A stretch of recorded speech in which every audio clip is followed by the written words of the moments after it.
Happy Monday, children. It is the 8th day of February and it's the first day of the week after the weekend, and I hope you had a lovely weekend and I hope you managed to get out a little bit. So I'd like to ask you a question. Do you like pancakes? I like pancakes. Have a think what you like on your pancakes. What's your favourite thing to put on top of those pancakes? I've got another question. Do you like wolves? I don't like wolves. They're always big and they're always bad. And in our fairy tales that we've been finding out about, they've all been scary. So I'm not keen on wolves. Think about the fairy tales we've looked at that have got wolves in. And there might be ones that we haven't shared on here, but there might be ones that you know about that have got wolves in, because lots of the traditional tales have wolves in them. I'm going to read you a story about wolves and pancakes, and I want you to decide at the end of this story, is he a good wolf or is he a not very nice wolf?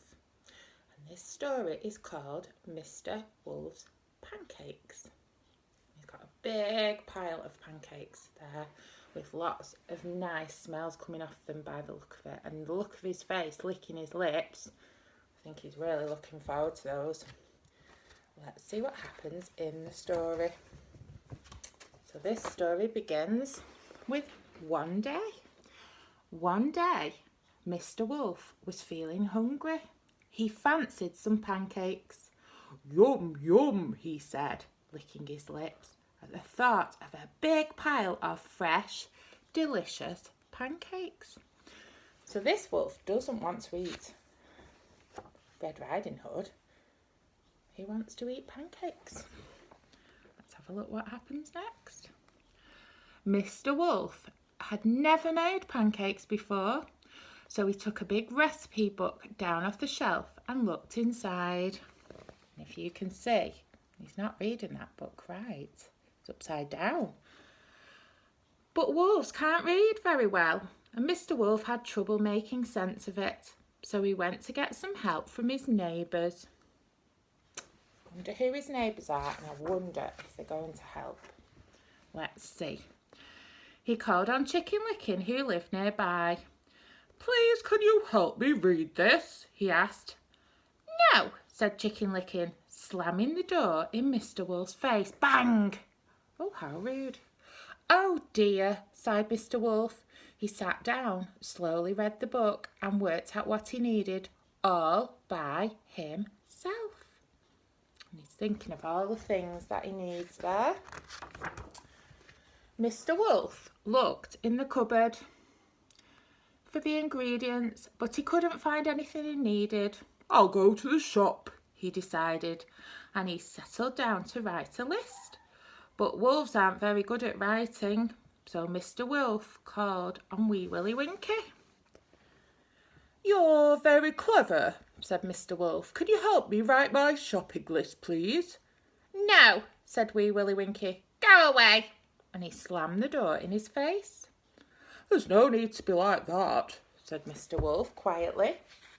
So it seems that Mr. Wolf is being quite nice, and it's the other people not being nice to him. Mr. Wolf sat down and tried very hard with his writing until he had a shopping list all by himself. Now he needed to count his money to make sure he had enough, but wolves aren't very good at counting, so he went to the gingerbread man for some help. Can you help me count my money, please? He asked politely. No, I'm too busy to bother with you, said the gingerbread man, slamming the door. Bang! How rude. So poor Mr. Wolf had to sit down and count his money. It took him a long time and he had to check it 3 times before it was right, but he did it all by himself. Mr. Wolf needed a basket to carry his shopping, so he called on Little Red Riding Hood. Please may I borrow your basket? He asked nicely. I am not lending my basket to you, said Little Red Riding Hood. Now clear off. So Mr. Wolf set off to the shop without a basket. "I'll manage," he said. Poor Mr. Wolf, they're all being mean to him, aren't they? So there he is. Mr. Wolf went to the shop. He looked at his list, remembered what he needed, counted out his money and carried the eggs, milk and flour home, all by himself. Now it was time to make the pancakes, but wolves aren't very good at cooking, so Mr. Wolf called on the 3 little pigs. "Please, can you help me cook my pancakes? I'll share them with you," he said kindly. "No chance," chorused the pigs, slamming their doors. Bang, bang, bang. And you can see he's not blown those houses down.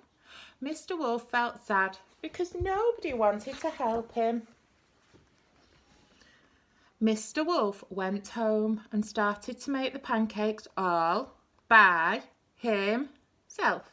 Soon there was a huge pile of delicious pancakes at the table, all ready for eating. Yummy, yummy.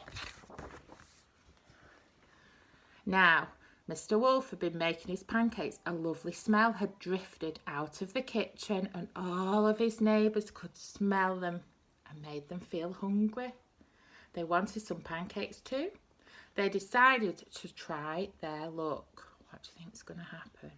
They're going to go to his house now to ask for some pancakes. So they knocked on Mr. Wolf's door.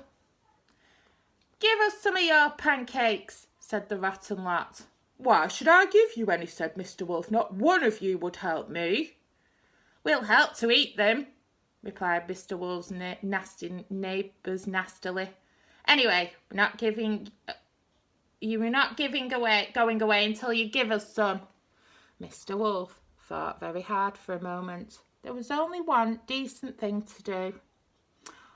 "Oh, very well then," he sighed. "You better come in." I wonder what's going to happen. Do you think he's going to give them the pancakes? Mr. Wolf opened the door wide and whoosh! His greedy neighbours rudely pushed him aside and dashed down the hall. Mr. Wolf shook his head, shrugged his shoulders, followed them into the kitchen, and when they were all in,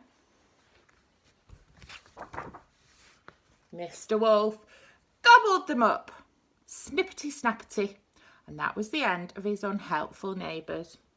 And then, with his bulging tummy not quite full, Mr. Wolf sat down to eat the pile of pancakes, and he did it all by himself. Well, there was nobody else around because he'd eaten them all. I hope you enjoyed that story. I did.